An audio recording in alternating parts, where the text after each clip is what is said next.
Hi, I'll continue on where I left off in the last video. Dieser Triller ist die unentbehrlichste und angenehmste, aber auch dabei die schwerste Manier. Kommt entweder gar nicht zum Gehör oder auf eine lahme und unausstehliche Weise, welche seinem natürlichen Wesen entgegen ist, wenn man ihn nicht vollkommen gut macht. Man kann ihn daher seinen Schülern nicht wohl langsam weisen, wie die übrigen Manieren. Muss recht prahlen. Der zuletzt angeschlagene oberste Ton von diesem Triller wird geschnellt. Dieses Schnellen allein macht ihn wirklich und geschieht mit der im 7. Paragraph angeführten Art und mit einer außerordentlichen Geschwindigkeit, so dass man Mühe hat, alle Noten in diesem Triller zu hören. Hieraus entsteht eine gar besondere Schärfe, gegen welche auch der schärfste Triller von anderer Art in keinen Vergleich kommt. Dieser Triller kann daher ebenso wohl wie die kurzen Vorschläge über einer geschwinden Note vorkommen, welche demungeachtet nicht verhindern darf, dass dieser Triller deswegen doch so hurtig gemacht werden muss, dass man glauben sollte, die Note, worüber angebracht wird, verlöre nicht das geringste hierdurch an ihrer Geltung, sondern treffe auf einen Punkt zur rechten Zeit ein. Daher muss nicht so fürchterlich klingen, als aussehen würde, wenn man alle Nötigen von ihm allezeit ausschreiben wollte. Macht den Vortrag besonders lebhaft und glänzend. Man könnte allenfalls, wenn es sein müsste, eher eine andere Manier oder auch die übrigen Arten von Trillern missen und den Vortrag so einrichten, dass man ihnen aus dem Wege gehen und andere leichtere Manieren an ihre Stelle setzen könnte. Nur ohne den prall-trill kann niemand zurechtkommen. Und wenn alles Übrige noch so gut ausgeführt worden wäre, so würde man dennoch bei dem Mangel an diesem Triller nicht zufrieden sein können.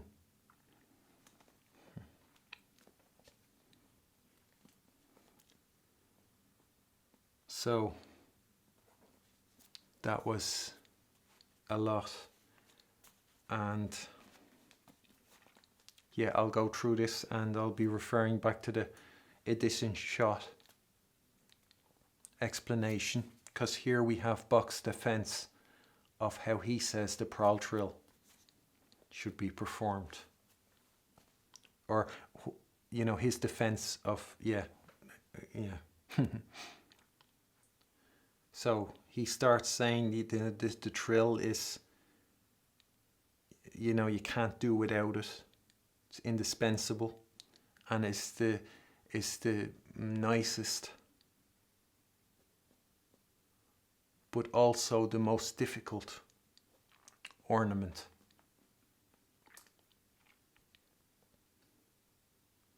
So, and he's saying, and one will be able to relate to this. It either you don't hear it at all, so the notes are too uneven or too fast that you don't hear it at all, that they all sort of melt into each other in an attempt to make it fast, so fast, or in a lame or intolerable way. So it's like it doesn't have that, the quality, the sharpness, the keenness, the bite that it should have. So basically, both are talking about, like, would touch on issues of evenness or articulation or any of these things. The rhythm of it. It's sharp, like, can mean keen. Sharp can be hot. It can mean fast, be meant in that term. Sharp, like a keen edge, the sharp edge of a knife. Scharfe Munition can mean live ammunition.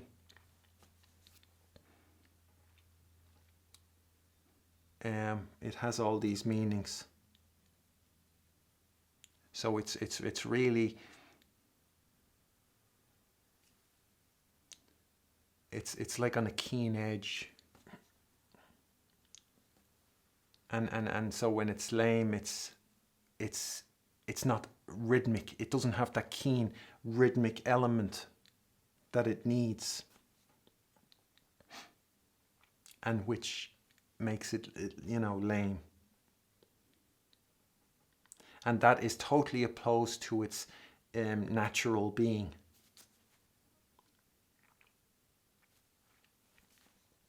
So you've got there's a very fine line for error. That's what Bach is saying. If you don't do it completely well, that's what's going to happen. So it's a real kind of tightrope you're walking. And that's his explanation, his reason why it's the most difficult ornament. Because left or right of that tightrope, you're looking at either it not being heard at all when it doesn't work out,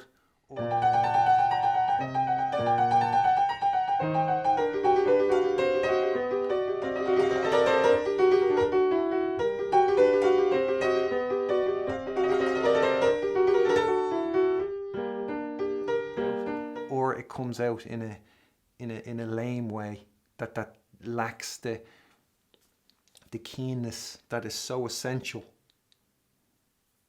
to its natural being.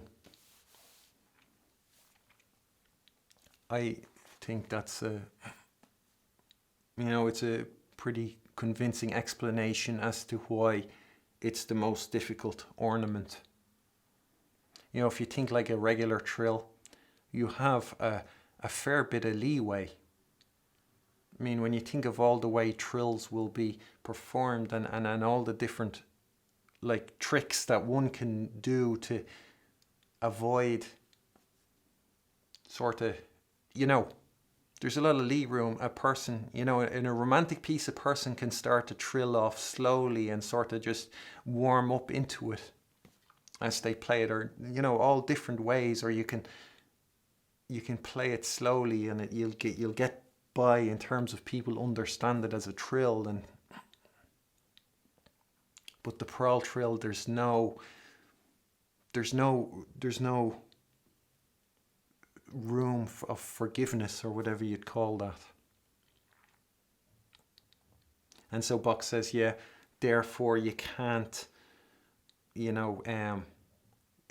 show it to your students well slowly, like the other ornaments.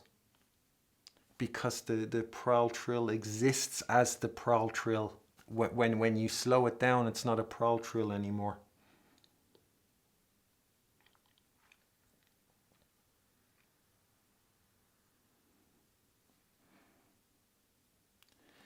That's the thing.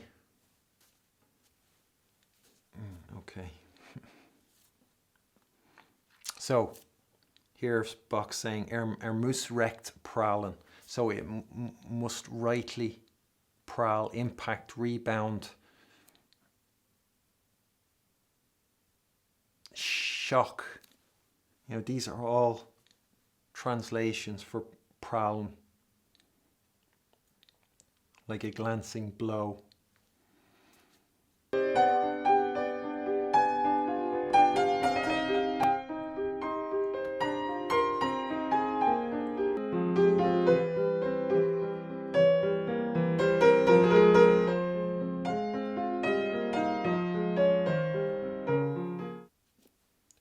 you know, like a prowl, and when something prowls, you could imagine in a, you know, in a boxing match, it's slow, like if you some you know, a boxer's caught with a right hook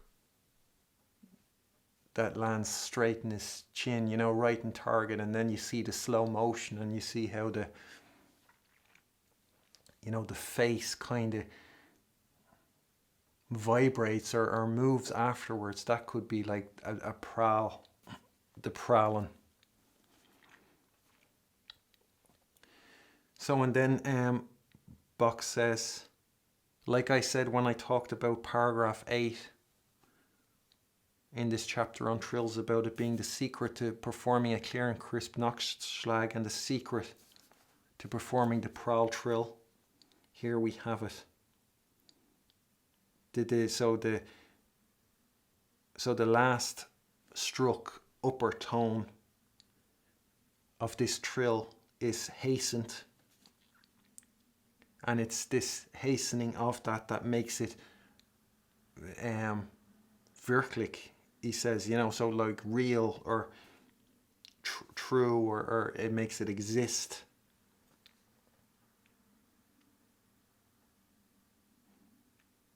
And he says it happens with the way that's been introduced in paragraph 7. Now, I'm going to offer another case of Lilliput to support what I say about Lilliput, and just to show how, you know, what it is you're being presented as, in, you know, as to represent the best, the top, you know, the leading experts, whatever it is, just so you can, you know, see the standard and see that what I say is, and I'm not just saying it, I'm saying it because that is actually how it is, and not because I'd like to believe it's that way. So this makes me hesitant to say it, because I'd be doing what they're doing. It'll make sense when I actually address it. But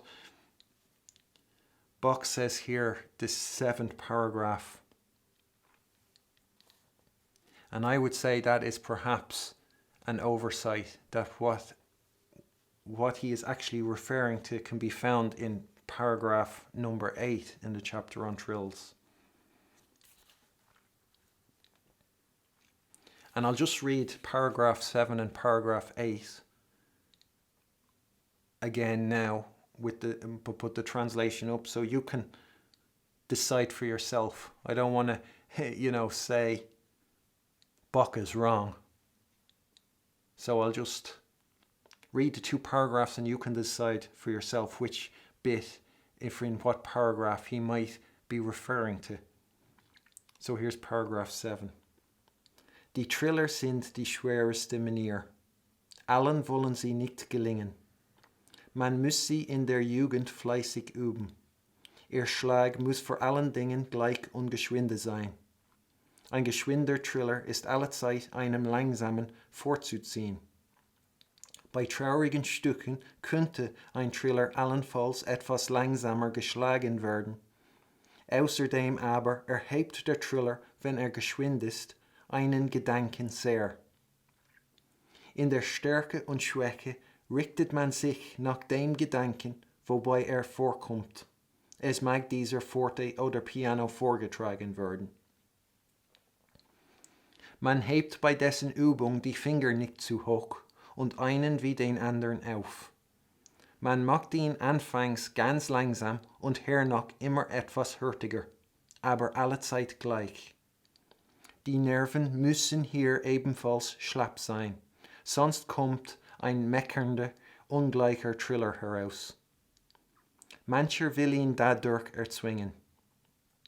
Bei der Übung muss man in der Geschwindigkeit nicht eher weiterschreiten, als bis der Schlag völlig gleich ist. Der höchste Ton bei den Trillern, wenn zum letzten Mal vorkommt, wird geschnellt. Das ist, dass man nach diesem Anschlage die Spitze des auf das geschwindeste ganz krumm eingebogenen Fingers auf das hurtigste von der Taste zurückzieht und abgleiten lässt. So, I think what Bach is referring to there is that last part of paragraph 8. And what I would offer, what I could imagine might have happened, would be that originally, as he wrote this paragraph 32, that it was in fact paragraph 7, and that perhaps paragraph 7 originally was paragraph 7 and paragraph 8, and Bach decided that was too long for one paragraph, so he made 2 paragraphs out of it.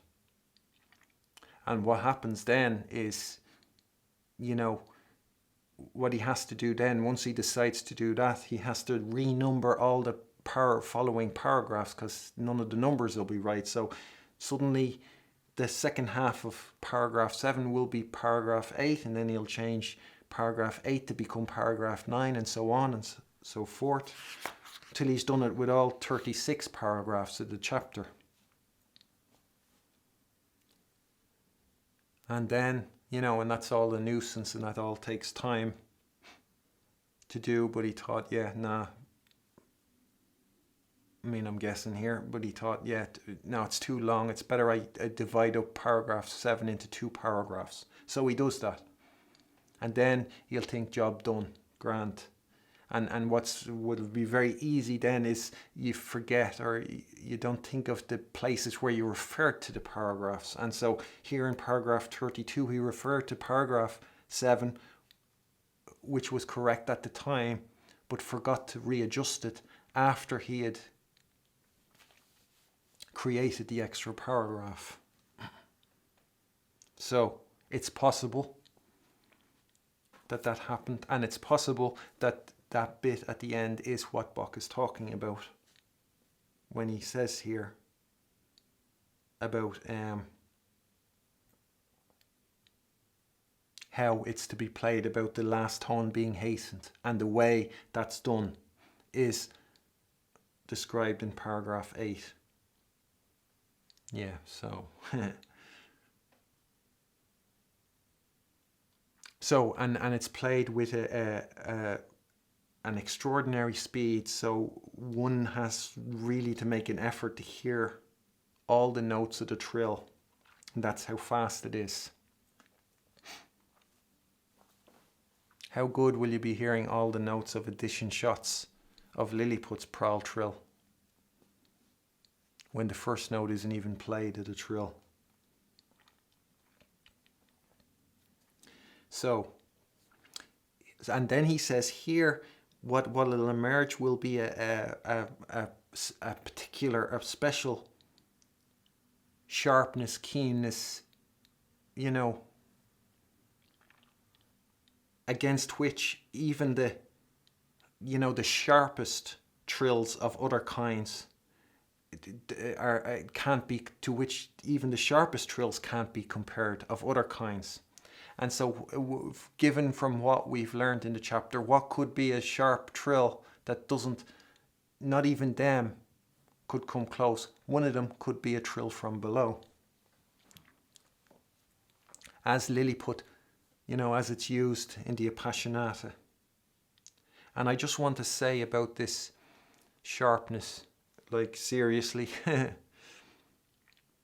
this is kind of, I think, the last time he refers to this in the chapter. So I want to say, like, the significance of the sharpness of the trills, or the hotness, or, you know, we have to, it's hard to come up with an English word or translation that properly describes it, and the way you understand those words is through your playing, through getting it right, your search for the right answer, your search for thinking, yes, that's it, that's correct, that's the way everything is fitting into place, this is the way it's meant to sound.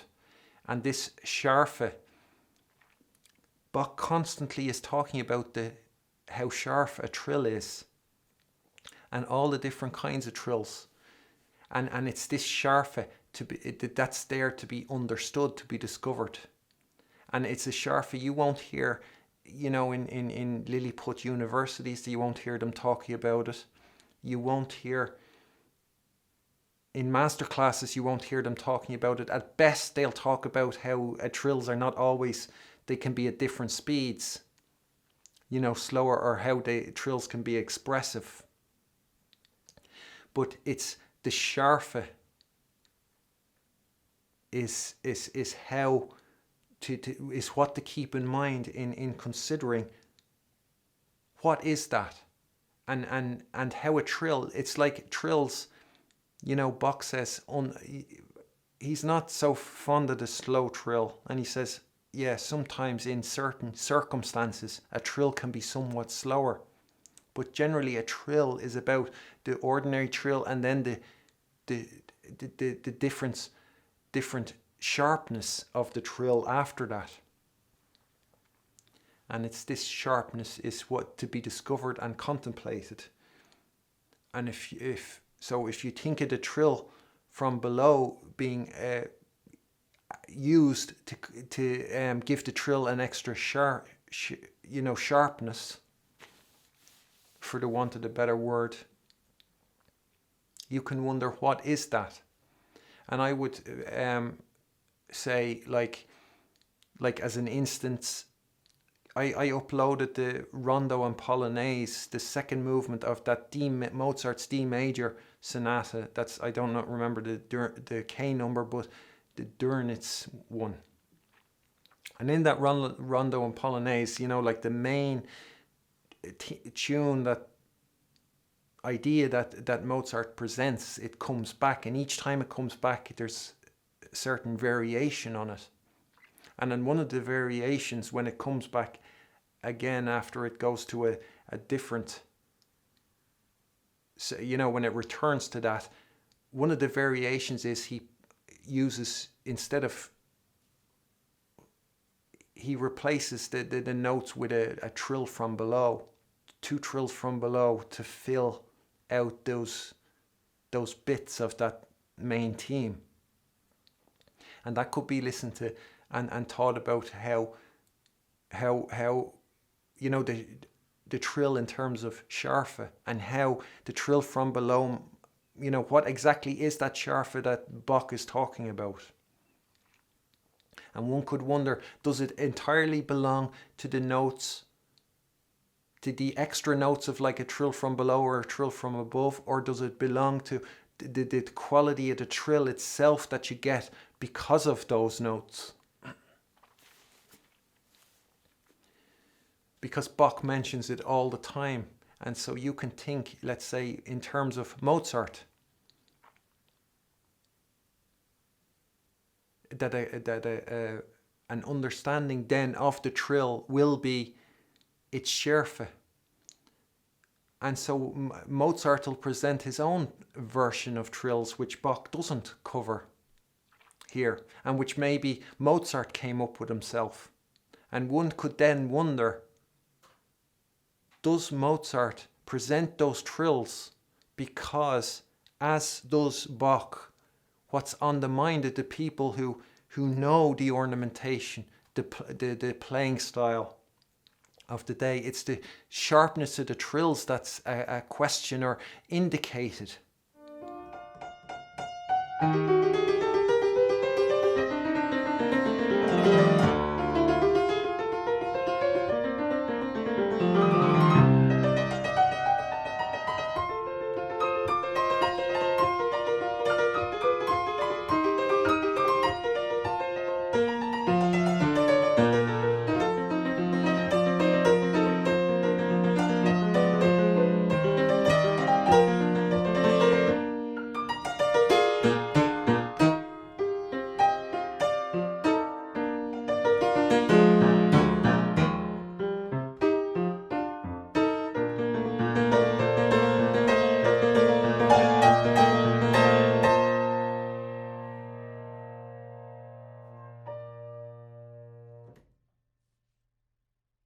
or indicated by the use of the trill from below.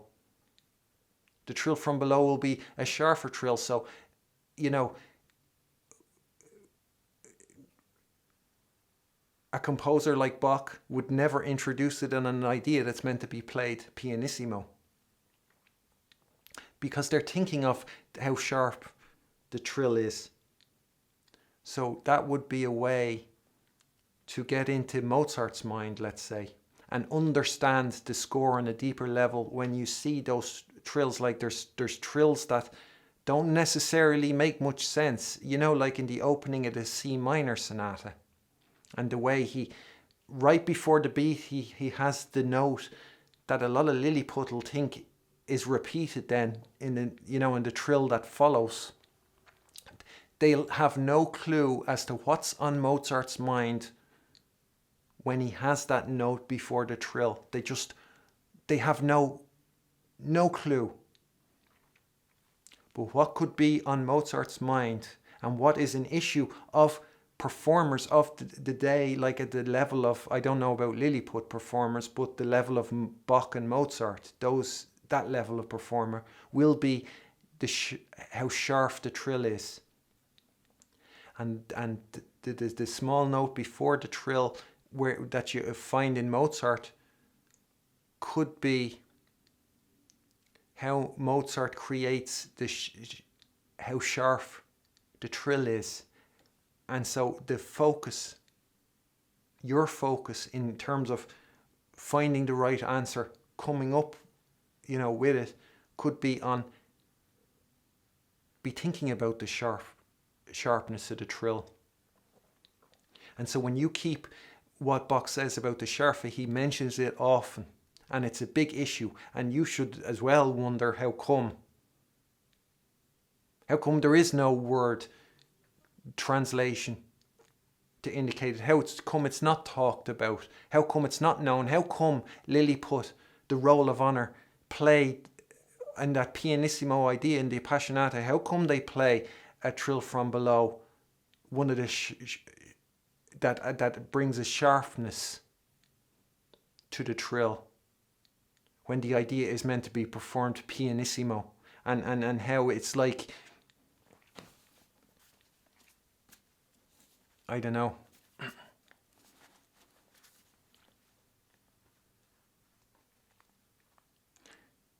It's like, you know, sticking your head in the freezer and turning the heating up full blast to reach a normal temperature. Yeah, so I just wanted to say that here, that is something that can be contemplated and wondered about the Scharfe, and figuring out exactly what Bach might mean, or what might be the answer to what the Scharfe is he's talking about, because it's something that's lost. The roll of honor, Lilliput, they have no conception of it, but it could be the key to better understanding Mozart, for example, and better understanding what Mozart had in mind with certain ideas that he presents in his sonatas. Yeah. Because, like Bach is saying here, the Scharfe varies from trills. And so he's talking about this prall-trill, that it's faster than the ordinary trill, the Scharfe. And the Scharfe is not necessary, it's not just the speed, but it's also the quality of the trill. And trills can vary in their sharpness.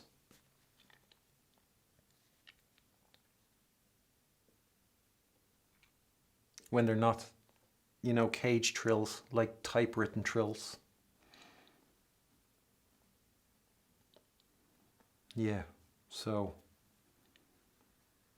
I wanted to say that because it's important, and it's, you know, it'll take you to the next level, and not a level that Lilliput can take you, or the roll of honor can take you, You won't hear this in any master classes or anything, but we're not interested in reaching their level. We're interested in surpassing them, becoming giants that dwarf all of them.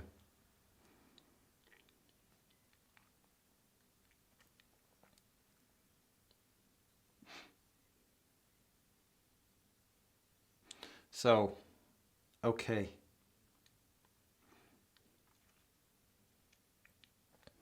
You can see how ridiculous it is with the Appassionata when Bach says that it doesn't even compare to the sharpest trills of other kinds, and with that, one of the trills he'll be talking about will be the trill from below. And Lilliput, the Roll of Honor, all these great pianists are all using a trill from below to bring across something that's meant to be pianissimo, instead of playing an angeschlossene triller.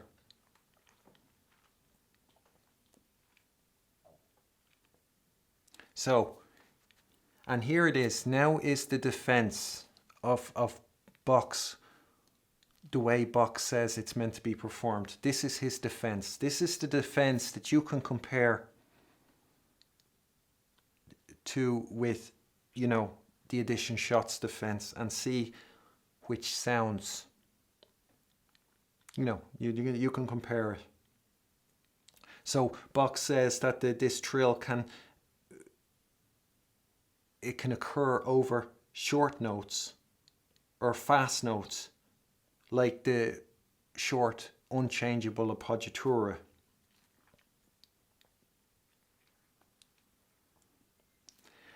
And then he says as a warning,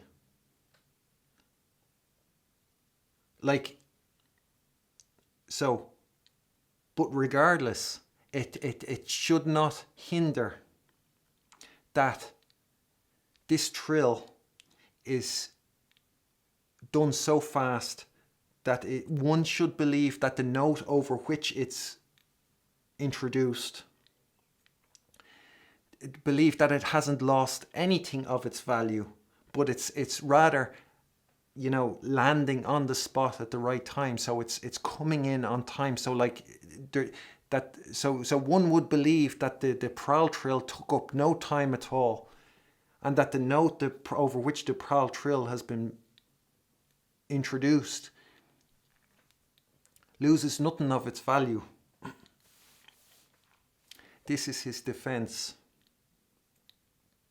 And what Bach is talking about here is like a, you know, like there's an optical illusion, and so it's like the listening version of that. So what would it be? Like an audio illusion, or an oral illusion, or an acoustical illusion. He is talking about an illusion because he is not talking about it being fact or reality, because the reality is the first note of that prall-trill comes in on the beat.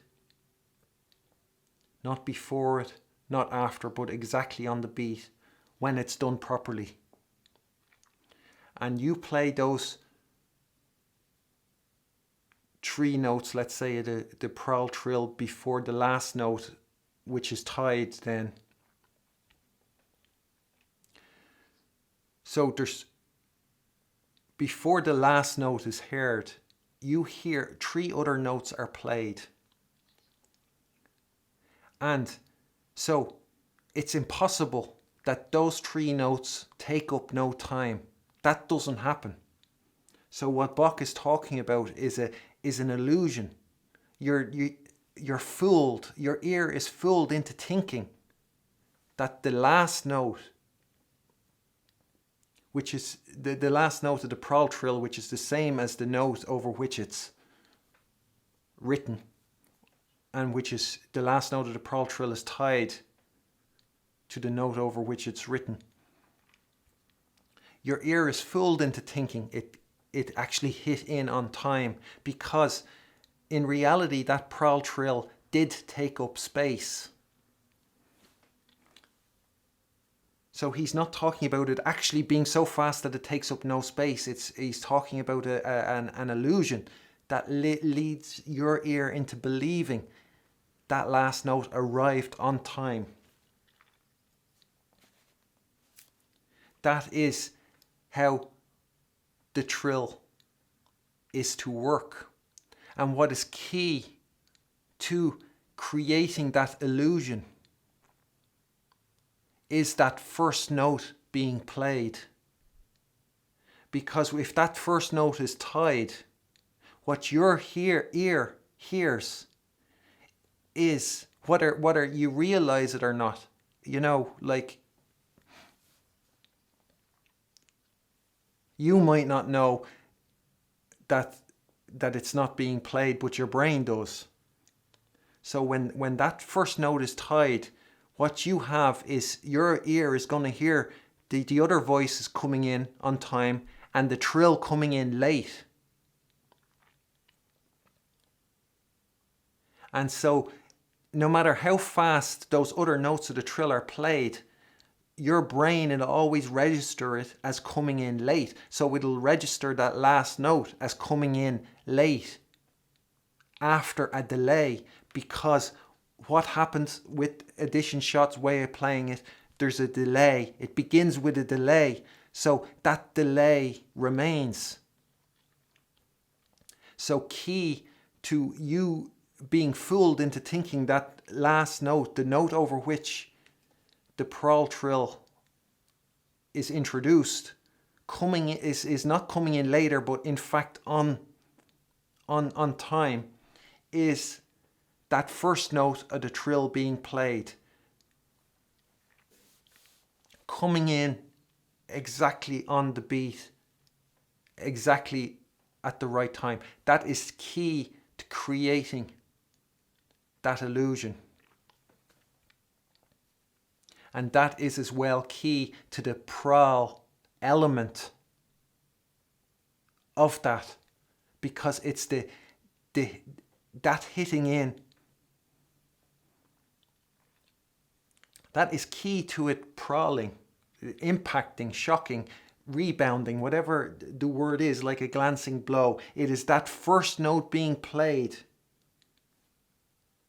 that creates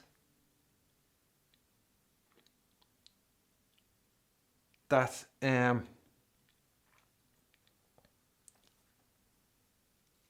that quality. And that is why you play the first note of the trill, and that is why you do not tie that note and only play the second note of the prall-trill, because in doing that you are sabotaging, you are undermining, you are denying yourself any chance of creating that effect of making it prall and of creating that illusion that it seems like the note over which it's been introduced is actually is not losing any of its value, but landing in on the spot on time. That is Bach's defense as to why he tells you to perform the trill, the prall-trill, like he does.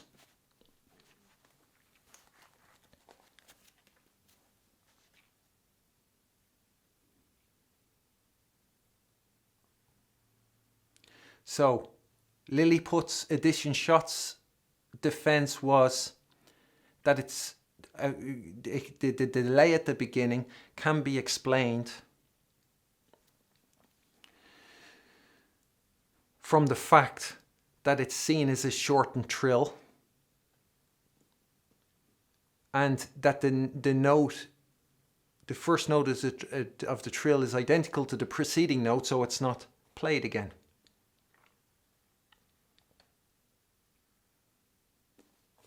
So, which sounds, you can decide who you want to listen to, who has the better defense.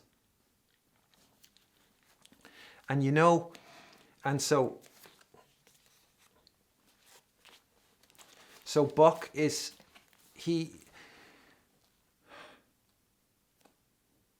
that first note sounding is key, is not only key, it's the hastening of the second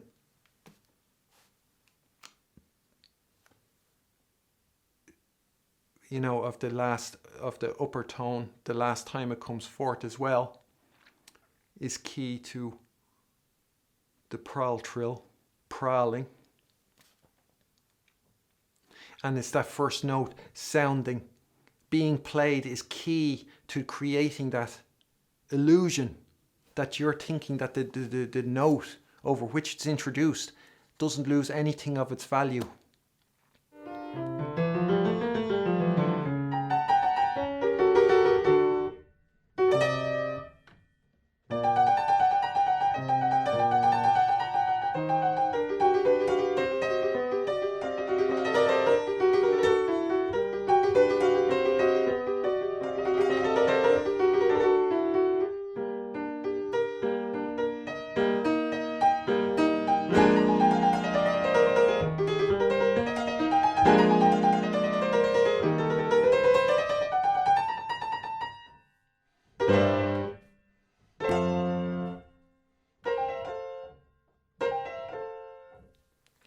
And this is what Lilliput is doing to you, or to their victims, who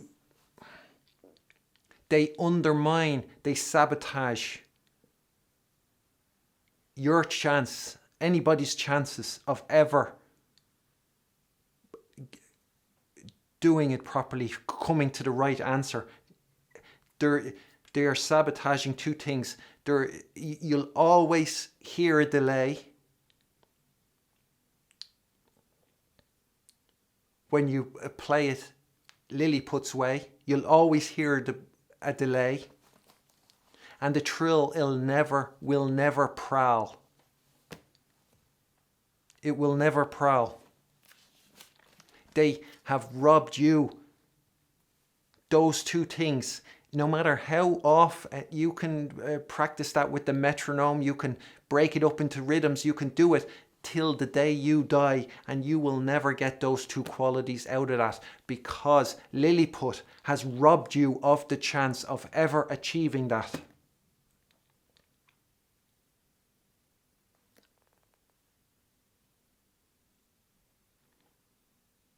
And is it because they're incompetent? Is it because they're sloppy, lazy, just inattentive?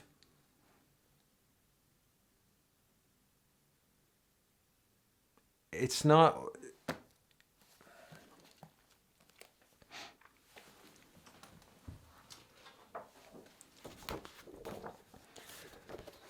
They clip your wings.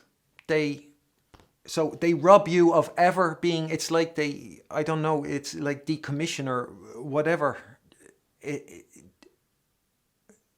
Like they do to weapons, so they can't be fired anymore. Whatever that's called. That is what they're doing to you. They're castrating you, whatever you'd call it.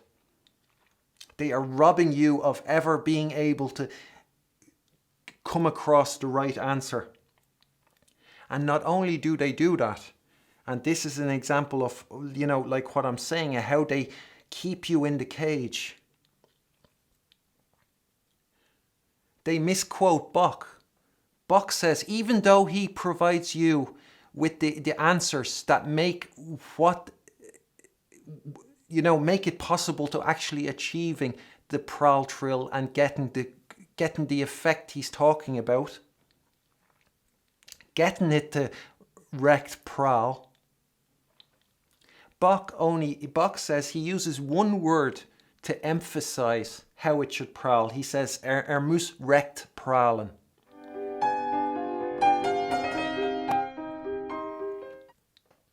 So it must rightly prowl, or really prowl, right? And he provides you with all the information you need so you can actually achieve that.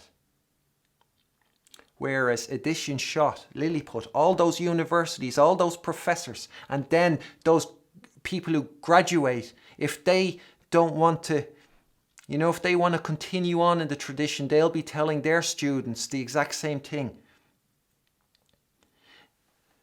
Robbing everybody they come in contact with of the chance to play the prall-trill properly, the chance to achieve the desired effect not only do that, but then they misquote Bach. So when Bach says, when he provides the possibility of you to actually achieve what he's talking about, he says it must recht prallen.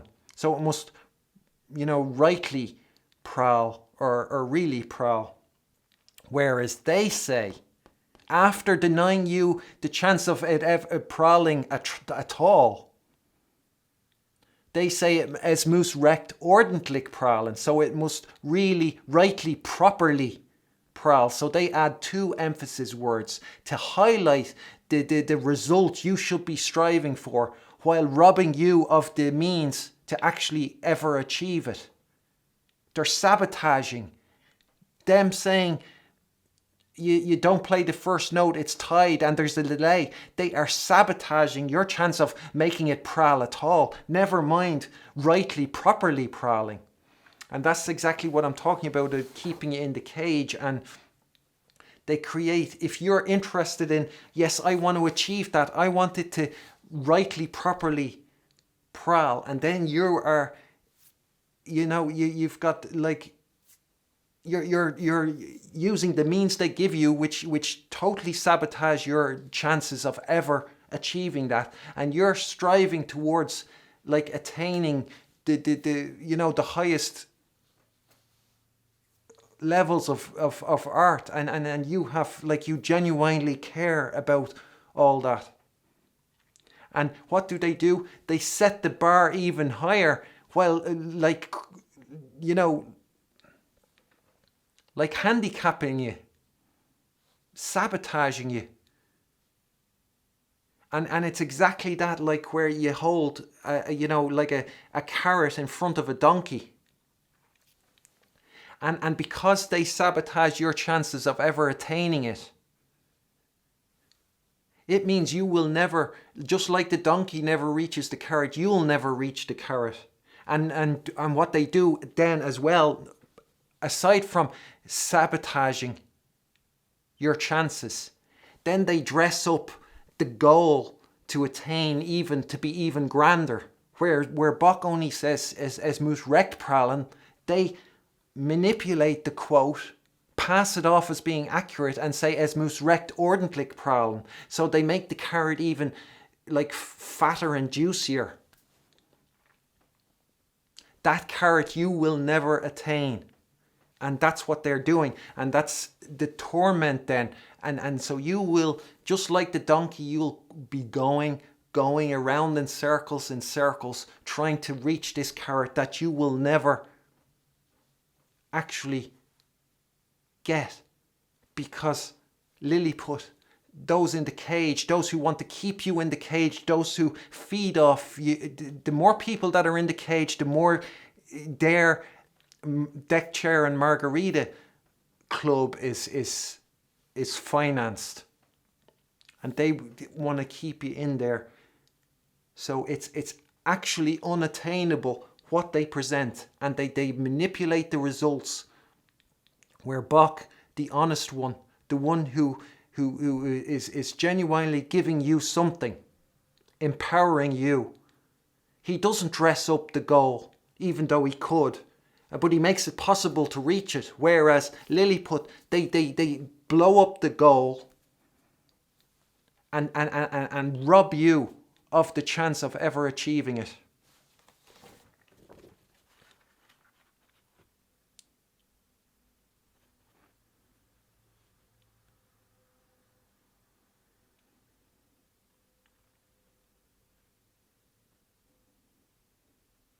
It's nice, isn't it?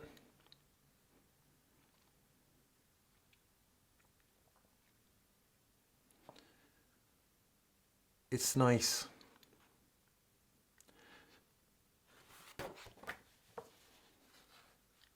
So what? And I don't know if you can see it there, but the defense, Bach is talking about the world of music. He's talking about locations in the world of music. He's talking about, the illusions, the effect of it. They're talking about things being understood as a shortened trill, and because the note is identical to the previous one, it's not repeated. That's their defense. It's pathetic. It's dumb, it's shallow, it's superficial, it's, you know, it's, and that is university level defense. That is PhD level defense. That is master's degree level defense. That's masterclass level of defense. That's roll of honor level of defense.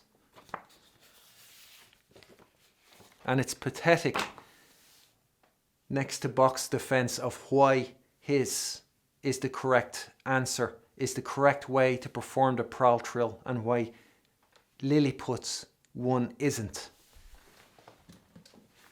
Beyond the level of the fact that this is in the back of sonatas composed by Bach. And that they say, like I said, they say, oh, well, with Bach's music, because in Bach's music, this is why it is.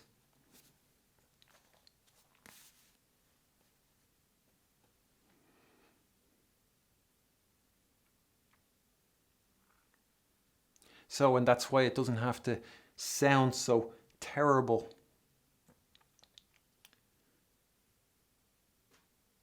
As it would look if you were to write out all the notes, because when you write out the notes, it looks like it's totally unubercyclic. I pause because I hear I know the German words and I can't think of the English words. So you can't see the wood for the trees, basically, if it was written out. But because it has the effect that it fools the ear into you thinking that the note didn't come late, didn't come with a delay before it, like Lilliput will tell you to add, to sabotage your chances.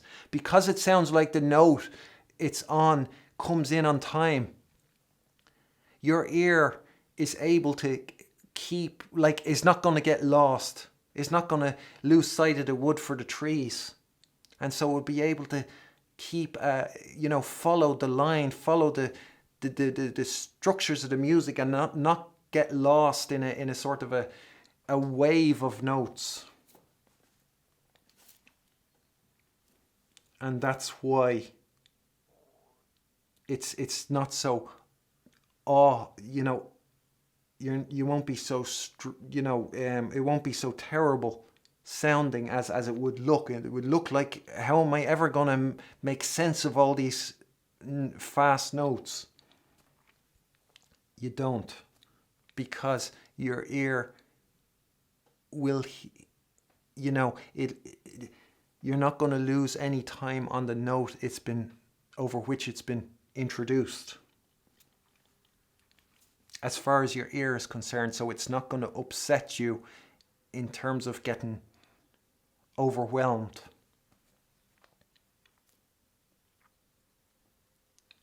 And so, yeah, it makes the performance particularly lively and sparkling.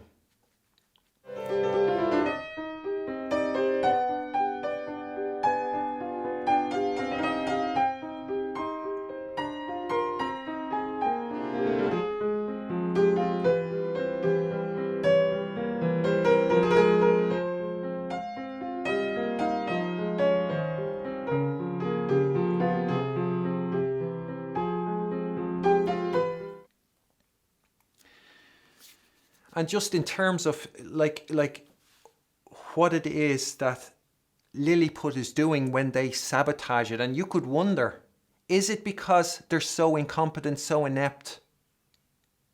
Or is it deliberate? Because if you're in that lesson, if you're studying in those universities, paying your money, they want you happy. As long as you're in their building, paying them money, they'll want to keep you happy. They'll want to pander. They'll want to keep you sedated. So you don't. So when you wake up later on and think, wait a second, I want my money back, or I'm not happy with this, it's too late. Tough. So what happens if they were to tell you the proper way to play the prall-trill. You will be studying there and saying, it's not working out. What do I do? I don't get it right. And they are forced to say, I can't help you there. Because it's the most difficult ornament, there is lots you need to know. And I am providing what you need to know to be able to master it. Because there's more you need to know than Lilliput knows, or that they're willing to tell you. There are a few on the roll of honor that know some of these things. That's why they will hate me so much, because I am telling you those things they would never tell you, because they're those things that make them better than you. And they don't want you to know that, because then they lose that. They stop being able to be better than you, and you start thinking, hold on, maybe I'm better than them. That's what you'll start to think. And they don't want that. They want to keep you in the cage. You'll be saying, this isn't working. You'll be unhappy while it counts, when you're paying your money, when you have a right to complain, and when they have to do something about it. They can't sedate you. So they don't want you to know how it's meant to be done properly, because that would mean they'd have to actually show you how to do it. They'd actually have to make it possible that you leave that university knowing how to perform the prall-trill properly. But they'll be saying, I can't help you there. That's what they'll be doing. And you'll be leaving that university dissatisfied, or you'll be in there dissatisfied, saying, I'm not happy with this. I paid my money. You said you are able to teach me, to educate me. Well, do it. They know that they'll be in a position where they can't, where they have to say, I don't know what to do to help you. And they don't want it. So they will tell you, they turn the most difficult ornament into the easiest of all the ornaments, so that you get an immediate shot to the ego. And it's like you're drunk or whatever, you're intoxicated, and you suddenly feel like, oh my God, I can do something that's really difficult, and it's really easy. This is great. Thanks so much. They didn't help you. They lowered the bar. They eradicated the genius. They attacked this mediocrity, attacked it and eradicated the genius, and stopped you from, experiencing the genius.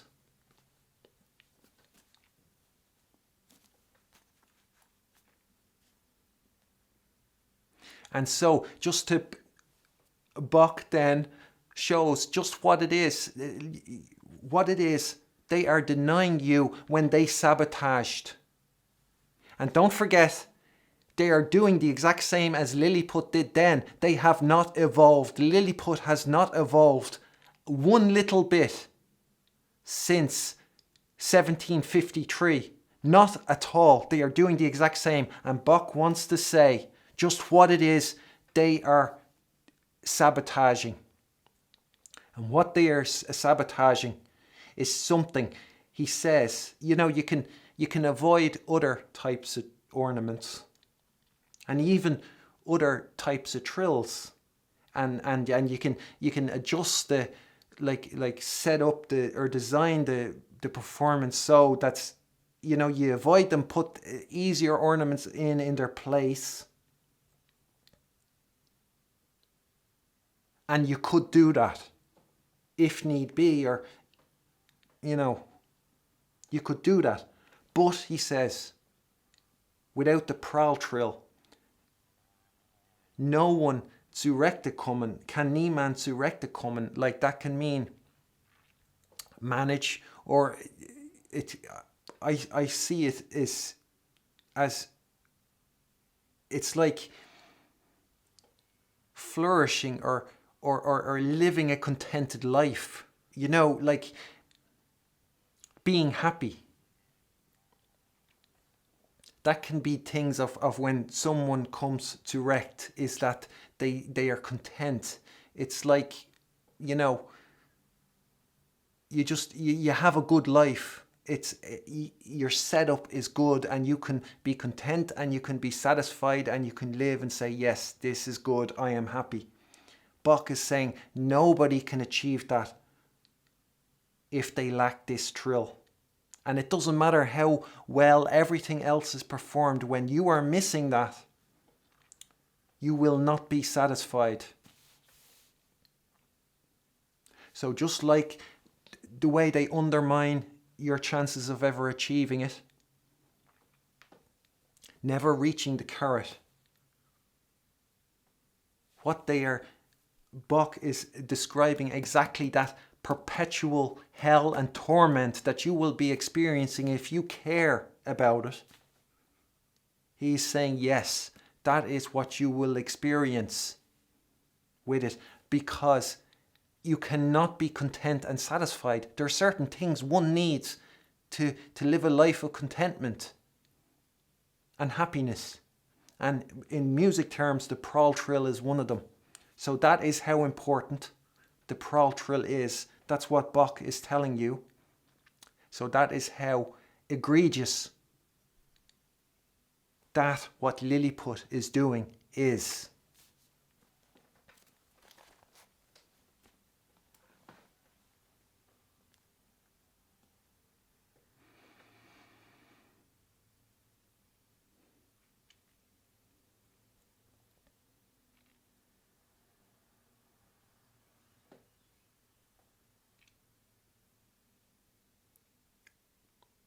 Weil nicht anders als besonders geschickt und geschwind gemacht werden muss, so können ihn die Finger nur, welche vor den übrigen den besten Triller schlagen, am besten ausführen. Folglich ist man oft schuldig, wie wir bei Figur 46 sehen, Freiheiten wider die Fingersetzung und außerordentliche Hilfsmittel vorzunehmen, damit man in der Folge diesen Triller gut machen könne. Doch muss dieses so geschickt geschehen, dass der Vortrag nicht darunter leidet. So here's figure 46. And there you can see in the example what Bach is talking about.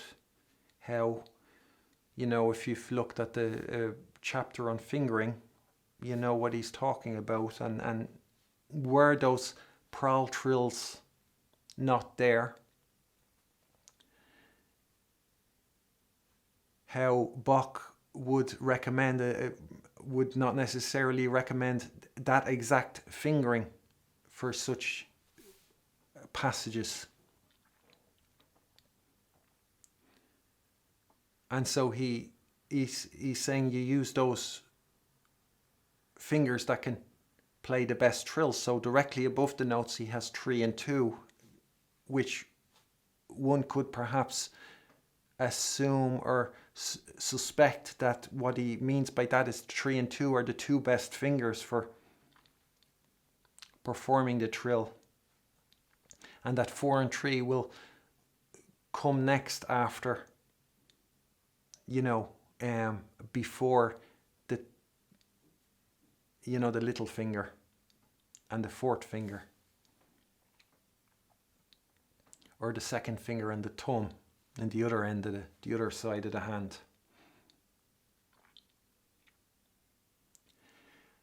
And what I use there, or would use, I would choose any variation of AC fingering that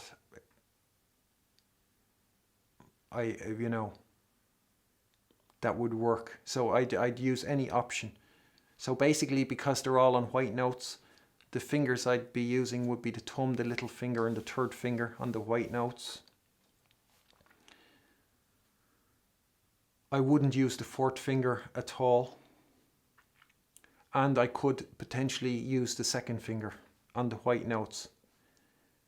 So how I play it with AC fingering is I play the F with the thumb, and then I'll play the prall-trill with the little finger and the 3rd finger. So the little finger on the F and the 3rd finger will be playing the E in the case of those first 2 semiquavers or 16th notes with the prall-trill. And so how I play the example is with the thumb, the little finger and the third finger. So you can see that. And then I'll play it with Bach's recommended fingering of the third and second finger. And I don't know if I played it with the fourth finger or not. Can't remember. But if I did, I'll include it. And if I didn't, it's because, you know, I went through the chapter on fingering, and I don't want to use my fourth finger on a white key. And so I you can try that. You can wonder, is the fourth finger able to play a white key? And you can see. And if I did, you can see, if I did play it and record it, you can see then, how that works when I do it. And then you can see like what I consider not working on the piano. What I consider the fourth finger not working. And it could be, if I do it, that it would sound no different than anybody else playing it using their fourth finger. So, yeah.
This next paragraph, I'm going to be talking about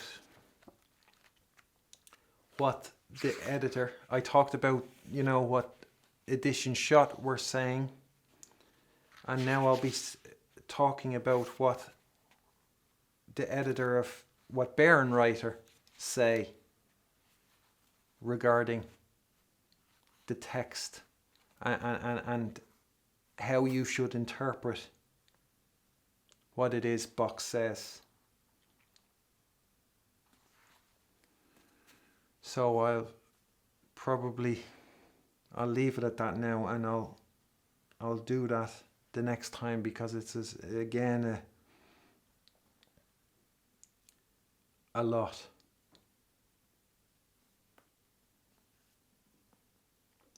But it will show you the level at which they operate. And you can decide for yourself. I'll present you with with the things one can keep in mind, and then you can decide for yourself what level that is. And these are top people, these are professionals, these are meant to be experts, these are, you know, they enjoy. You can imagine anybody like the Eric Dofline. He was a professor at university, he was editor for different publications, he wrote books, he had his own school where he taught teachers. You know, and you could imagine his students like feeling pride to be their students and saying, well, my professor, he's the editor for that. And then the others saying, ooh, wow, oh, that's impressive. Or the guy being in a party saying, oh yeah, currently I'm editing an edition of Carl Philipp Emanuel Bach's Sonaten. And they'll go, oh wow. And they'll think this guy is an expert, this guy knows something. You know, and they'll ignore me. I'll stand in the corner, nobody will be interested in me at all, what I have to say, and they'll be all hanging off his every word. You know, waiting to hear what words of genius comes out of his mouth. So these are Lilliput's champions. These are the people Lilliput says, yes, they are our superiors, they are our betters. And you can decide, I'll give you the chance to decide for yourself just what the real level is.